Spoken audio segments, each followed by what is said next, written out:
Hello friends, आज का हमारा टॉपिक है एनीमिया। देखते हैं एनीमिया क्या होता है। Definition of anaemia. Anaemia means deficiency of haemoglobin in blood which can be caused by either too few red cells और little haemoglobin in cell. RBC का नंबर डिक्रीज हो गया या आरबीसी के अंदर हीमोग्लोबिन है वो डिक्रीज हो गया। हीमोग्लोबिन डिक्रीज है, दो कंडीशन में एनीमिया हो सकता है। एनीमिया को ऐसे भी डिफाइन कर सकते हैं। Anemia is a clinical condition is with the oxygen carrying capacity of blood reduced. It's characterized by reduction in number of RBC or their content of hemoglobin. अब देखते हैं grading of anaemia. Grading of anaemia में सबसे पहले आता है mild anaemia. Mild anaemia haemoglobin की जो कंसंट्रेशन है वो रहती है 8 टू 12 ग्राम पर डेसीलीटर। देन मॉडरेट एनीमिया में हीमोग्लोबिन की जो कंसंट्रेशन रहती है वो रहती है 5 टू 8 ग्राम पर डेसीलीटर। सीवियर एनीमिया के अंदर रहती है हीमोग्लोबिन की जो लेस देन 5 हो जाता है, लेस देन 5 ग्राम पर डेसीलीटर अगर हो गया ब्लड के अंदर हीमोग्लोबिन, इस कंडीशन में एनीमिया होता है वो सीवियर होता है, वो लीथल होता है। देन बात करते हैं हम सिम्टम्स ऑफ एनीमिया। सिम्टम्स में रेस्पिरेटरी सिस्टम पे क्या होगा, जो शॉर्टनेस ऑफ ब्रेथ, फैटिग और फैटिग ये होगा हमारा सीएनएस पे इफेक्ट। हार्ट पे क्या होगा, एंजाइना या हार्ट अटैक्स भी हो सकता है। स्प्लीन है उसका इनलार्जमेंट हो सकता है। स्किन है वो पेल येलो कलर की हो जाएगी। जो रेस्पिरेटरी सिस्टम जीआईटी उसमें कलर चेंज हो जाएगा, किसका, स्टूल का कलर कैसा हो जाएगा, चेंज। जो मसल पेन्स हो सकता है, थकान, डिजीनेस, हेडेक, अदर इसके सिम्टम्स रहते हैं। देखते हैं इसमें क्या क्या है। Tiredness and fatigue, shortness of breath, hair thinning, irritability, shivering और feeling cold specially in over hand and feet. ये एनीमिया का एक सिम्टम है। स्पेशली हाथों और पैरों में अगर सर्दी ज़्यादा फील हो रही है, कोल्ड फील हो रहा है, तो वो क्या है, एनीमिया। वीकनेस और डिजीनेस हो सकता है, पेल स्किन हो सकता है, हेडेक हो सकता है। देन देखते क्या क्या कोज है जिसके कारण एनीमिया हो सकता है। Possible causes of anaemia. First cause है iron deficiency, vitamin 12 deficiency, folate deficiency. जो डाइटरी डिफिशियंसी है एक टाइप की। Destruction of RBC early than normal. अगर नॉर्मल आरबीसी का डिस्ट्रक्शन 120 डेज के अंदर होता है, अगर 120 डेज से बहुत पहले अगर आरबीसी का डिस्ट्रक्शन स्टार्ट हो गया तो वो एक कंडीशन कोज कर सकती है anaemia. Long term chronic disease such as chronic kidney disease, cancer, ulcerative colitis और रूमेटॉइड आर्थराइटिस के कंडीशन में भी एनीमिया हो सकता है। Some form of anaemia such as thalassaemia और sickle cell anaemia which can be inherited. तो sickle cell anaemia और थैलेसीमिया जो क्या है, जेनेटिक डिजीज है। जेनेटिक डिजीज है, इस कंडीशन में भी एनीमिया हो सकता है। प्रेगनेंसी है, प्रेगनेंसी के अंदर क्या होगा, आयरन, विटामिन B12 जो है उनकी डिमांड इंक्रीज हो जाएगी। लेकिन अगर इनटेक इंक्रीज नहीं किया तो वो क्या कोज कर सकता है, एनीमिया। और जो प्रेगनेंसी के अंदर है तो उसमें क्या हो सकता है, जो हमारा ब्लड है उसकी कंसंट्रेशन, जो ओस्मोलिटी है या कंसंट्रेशन या विस्कोसिटी है वो डिक्रीज हो जाएगी। उस कंडीशन में एनीमिया हो सकता है। प्रॉब्लम विद बोन मेरो जैसे lymphoma, leukaemia, myelodysplasia, multiple myeloma, plastic anaemia condition में भी एनीमिया हो सकता है। देन देखते हैं classification of anaemia. Anaemia classification में दो टाइप का होता है, इटियोलॉजिकल क्लासिफिकेशन और मॉर्फोलॉजिकल क्लासिफिकेशन। इटियोलॉजिकल क्लासिफिकेशन देखते हैं। इटियोलॉजिकल क्लासिफिकेशन मतलब this is based on cause of anaemia. Anaemia का जो सारे कोज है वो क्या है, इटियोलॉजिकल क्लासिफिकेशन। जैसे हेमरेजिक एनीमिया, फर्स्ट हमारा हेमरेजिक एनीमिया, अगर किसी टाइप के हेमरेज के कारण हो रहा है, जैसे एक्यूट हेमरेज और क्रोनिक हेमरेज दोनों में अगर हो रहा है किसी टाइम, तो वो क्या है, haemorrhagic anaemia. Dietary deficiency iron deficiency आता है, vitamin B12 deficiency, folate deficiency है। अगर ये डिफिशियंसी टाइप है तो वो क्या है, डाइटरी डिफिशियंसी एनीमिया। उसके बाद आता है डिसहीमोपोएसिस। अगर हीमोग्लोबिन का सिंथेसिस इन द सेंस मतलब आरबीसी का फॉर्मेशन अच्छे से नहीं हो पा रहा है, वो क्या, डिसहीमोपोएसिस बहुत कारण से हो सकता है, जैसे अप्लास्टिक एनीमिया और जेनेटिक डिसऑर्डर। बात करते हैं हिमोलाइटिक एनीमिया, जिसमें आरबीसी है उसका डिस्ट्रक्शन क्या होगा, इंक्रीज हो जाएगा। डिस्ट्रक्शन इंक्रीज हो गया तो इस कंडीशन में क्या होता है, हिमोलाइटिक एनीमिया। ये थे। अब देखते हैं हेमरेजिक एनीमिया क्या होता है। Anaemia due to blood loss. Blood loss कैसे हो सकता है, एक्यूट होता है, that is sudden loss of blood, जैसे ट्रॉमा, एक्सीडेंट में। क्रोनिक ब्लड लॉस जैसे पाइल्स है किसी को, वॉर्म इन्फेक्शन है, पेप्टिक अल्सर है ड्यूरिंग मेंस्ट्रुएशन, अगर इसमें क्या होता है क्रोनिक लंबे टाइम तक ब्लड लॉस होता रहता है, इस कंडीशन में भी एनीमिया हो सकता है। अब डाइटरी डिफिशियंसी में क्या डिफिशियंसी होता है, iron deficiency, vitamin B12 deficiency और प्रोटीन डिसहीमोसिस में क्या होता है, अगर हमारा जो हीमोग्लोबिन है उसका सिंथेसिस क्या हो, रिड्यूस हो जाए और किस कारण या एबनॉर्मल हो, उसको जैसे एक्स रेडिएशन से, गामा रेडिएशन से, hyper sensitivity bone marrow, cytotoxic drugs जैसे सल्फाडक्स और केमिकल के कारण। इसमें क्या होता है केमिकल्स जो है हमारे चेंजेस कर देते हैं किसके अंदर, बोन मेरो में, और एबनॉर्मल एबनॉर्मल जो आरबीसी है उसका फॉर्मेशन होता है जिसके कारण आरबीसी का डिस्ट्रक्शन इंक्रीज हो जाता है। तो ये क्या है डिसहीमोसिस, जैसे sickle cell anaemia, thalassaemia, macrocytic, microcytic anaemia. Haemolytic anaemia में क्या होता है, हिमोलाइटिक एनीमिया में एनीमिया के अंदर आरबीसी का डिस्ट्रक्शन है वो इंक्रीज हो जाता है। हिमोलाइटिक एनीमिया है वो जॉन्डिस भी कॉज कर सकता है। Anaemia due to excessive destruction of RBC की डिस्ट्रक्शन दो कारणों से होता है, इंटेंसिव फैक्टर और एक्सटेंसिव। इंटेंसिव फैक्टर में क्या होता है, जैसे आरबीसी के शेप साइज इस सब में चेंज आ रहा हो और आरबीसी के अंदर हीमोग्लोबिन की कंसंट्रेशन हो कम हो, उस कंडीशन से हेरिडेटरी और नेचुरल होता है। ये कंजेंटाइल होता है जैसे स्पेरोसाइटोसिस, हीमोग्लोबिनोपैथी, सिकल सेल एनीमिया और थैलेसीमिया। इरिथ्रोब्लास्टोसिस फेटेलिसिस जो आरएस फैक्टर है उसके मिसमैच के कारण होता है, ठीक है, ग्लूकोज 6 फॉस्फेट डीहाइड्रोजिनेज की डिफिशियंसी के कारण। तो ये हो गया हमारे इंट्रेंसिव फैक्टर जिसके कारण हिमोलाइसिस इंक्रीज हो सकता है। एक्सटेंसिव के अंदर एंटीजन एंटीबॉडी रिएक्शन जिसमें क्या एबीओ ब्लड ग्रुप मिसमैचिंग हो गया, किसी को गलत ब्लड चढ़ा दिया, ठीक है। इन्फेक्शन जैसे मलेरिया का पैरासाइट होता है वो आरबीसी के अंदर रहते हैं।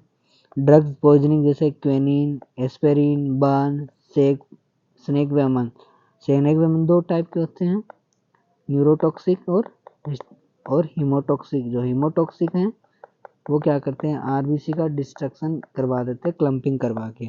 और हाइपरप्लेस्प्लिनिज्म, अगर स्प्लीन है उसका क्या काम होता है, स्प्लीन का काम होता है आरबीसी का डिस्ट्रक्शन, अगर उसकी एक्टिविटी इंक्रीज हो गई तो इस कंडीशन में भी क्या हो सकता है हेमोलाइटिक एनीमिया। मॉर्फोलॉजिकल क्लासिफिकेशन देखते हैं एनीमिया का। Morphological classification based on the size of RBC and haemoglobin concentration. देखते हैं जो आरबीसी की साइज वगैरह उसको डिसाइड कैसे करते हैं। एक होता है मीन कार्पसल वॉल्यूम, एक होता है packed cell volume. Packed cell volume क्या होता है और मीन कार्पसल वॉल्यूम क्या होता है, इसमें क्या होता है कि 1 ml ब्लड के अंदर आरबीसी कितने परसेंट है वो क्या हो गया पैक्ड सेल वॉल्यूम। और मीन कार्पसल वॉल्यूम क्या होगा इंडिविजुअल एक आरबीसी का वॉल्यूम। मीन कार्पसल हीमोग्लोबिन क्या होगा इंडिविजुअल एक आरबीसी के अंदर कितना हीमोग्लोबिन प्रेजेंट है, तो वो क्या हो गया हमारा मीन कार्पसल हीमोग्लोबिन। और mean corpuscle haemoglobin concentration, individual एक आरबीसी के अंदर हीमोग्लोबिन की कंसंट्रेशन क्या है, तो ये होती है, इसको बोलते हैं हम आरबीसी इंडाइसिस। इसमें अगर मीन कार्पसल वॉल्यूम वो रहता है 80 to 100, अगर मोर देन 100 है मैक्रोसाइटिक, 80 to 100 है नॉर्मोसाइटिक, लेस देन 80 है तो माइक्रोसाइटिक। विटामिन B12 की deficiency macrocytic, iron deficiency microcytic. Gastric pernicious deficiency pernicious anaemia हो सकता है, डाइटरी डिफिशियंसी कारण gastric restriction, iliac disease, tropical sprue fish tab. Folate deficiency में मैक्रोसाइटिक हो सकता है, ट्रॉपिकल स्पोर के टाइम में मैक्रोसाइटिक। किसी को हेमरेज हुआ, एक्सीडेंट हुआ, तुरंत ट्रोमा, तो उस कंडीशन पोस्ट हेमरेजिक में कौन सा एनीमिया होगा normocytic. Endocrine disorder, hypothyroidism, Addison disease में भी क्या हो सकता है नॉर्मोसाइटिक एनीमिया हो सकता है। एनीमिया ऑफ क्रोनिक डिसऑर्डर जैसे किडनी लीवर का disorder. Iron deficiency, dietary deficiency, inhibited diet हो गया, हुक्म, chronic bleeding, infection, thalassaemia, haemoglobinopathy, sickle cell anaemia.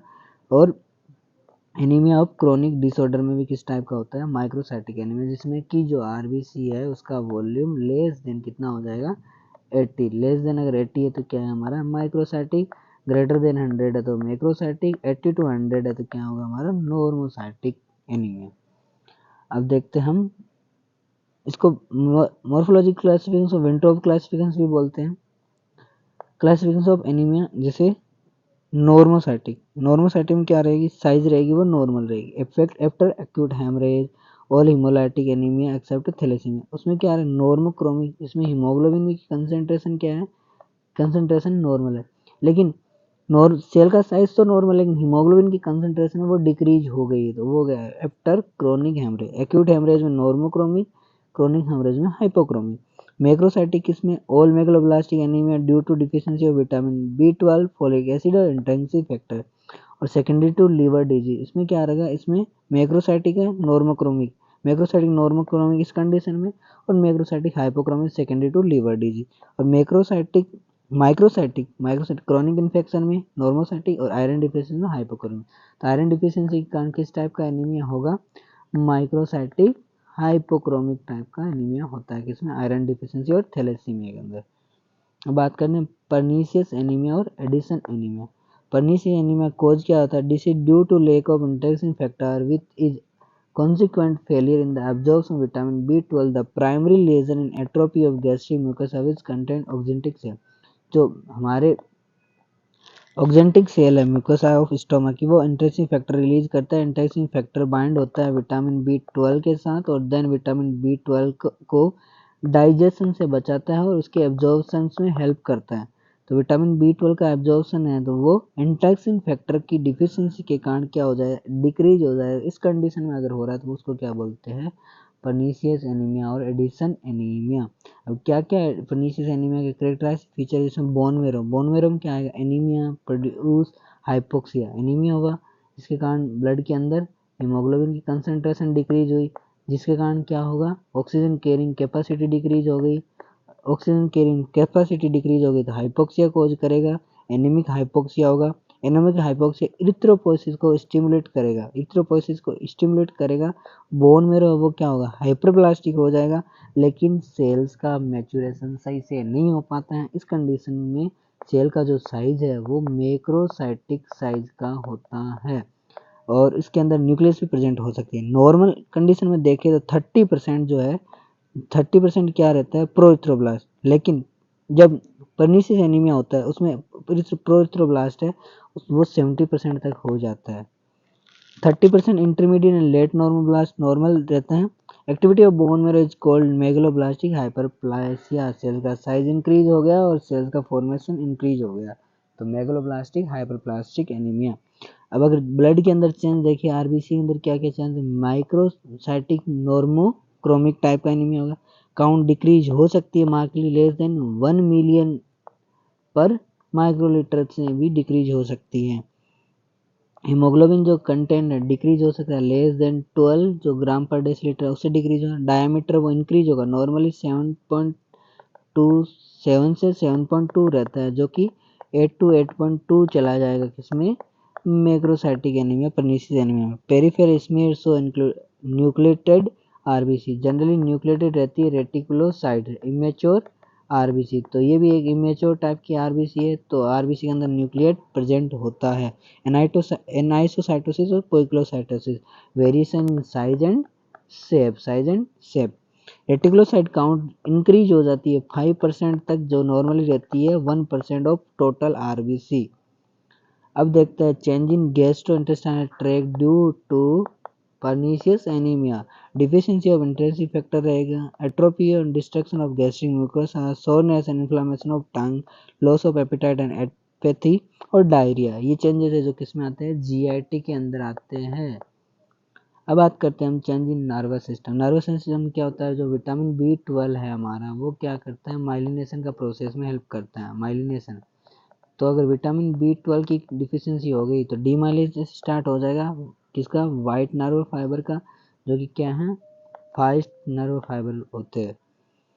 इसको बोलते हैं subacute combined degeneration of spinal cord, subacute combined degeneration of spinal cord. Motor and psychological disturbance होगा। अब देखते हैं लेबोरेटरी इन्वेस्टिगेशन क्या क्या रहते हैं इसमें। जो plasma concentration of vitamin B12 है वो क्या हो जाएगी? डिक्रीज हो जाएगी, 1/10 हो जाएगी नॉर्मल की। जो नॉर्मल रहती है 300 to 400 पिकोग्राम पर ml, जो डिक्रीज हो जाएगी। विटामिन B12 एक्सक्रीशन इन फीसेस इंक्रीज हो जाएगा, क्योंकि एब्जॉर्प्शन नहीं हो पा रहा है इंटेस्टाइन से। नॉर्मली जो 30 to 40% रहता है वो अप टू 90% हो जाएगा।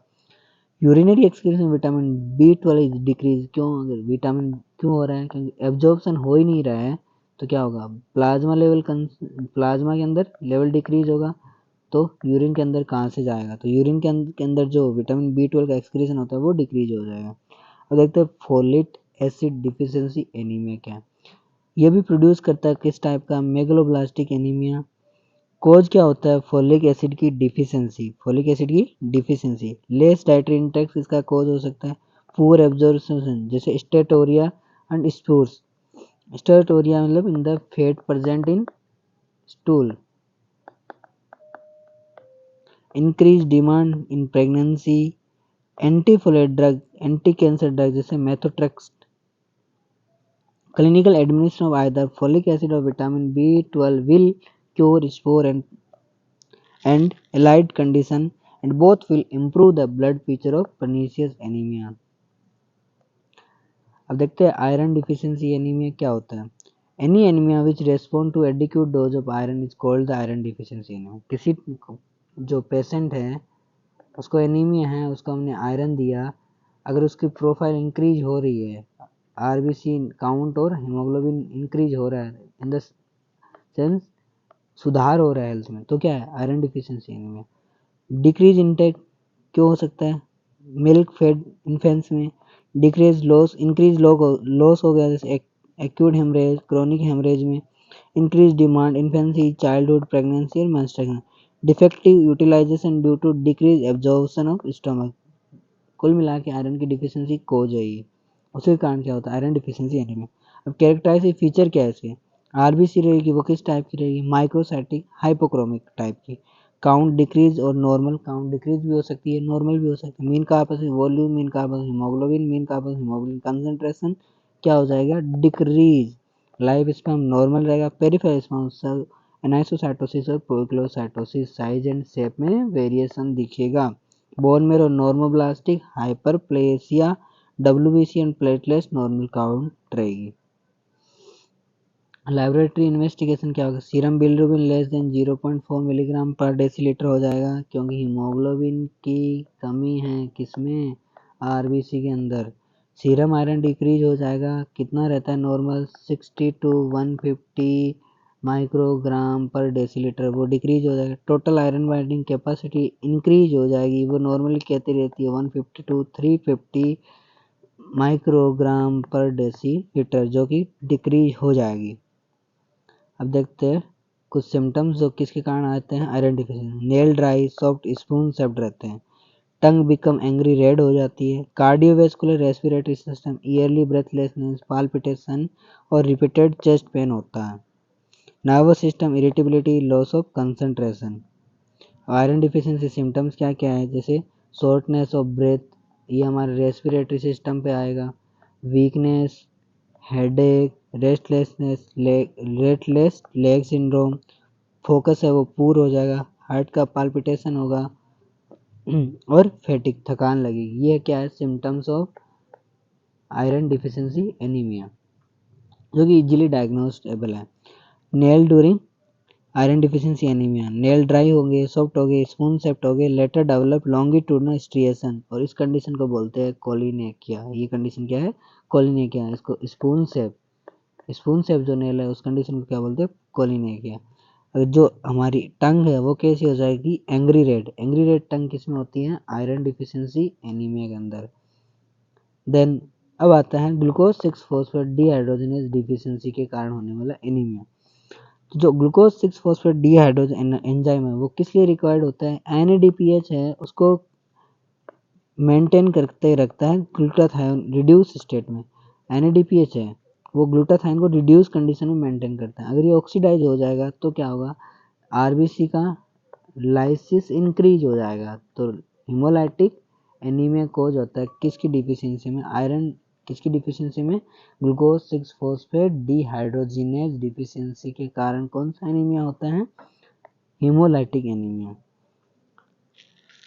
सल्फोनामाइड एंड जो एंटी मलेरियन ड्रग्स है वो क्या कोज करवा सकती है, हमारा glucose 6 phosphate dehydrogenase deficiency anaemia. Thank you. अगर वीडियो पसंद आए तो अपनी फीडबैक जरूर दे। मिलते हैं नेक्स्ट वीडियो में।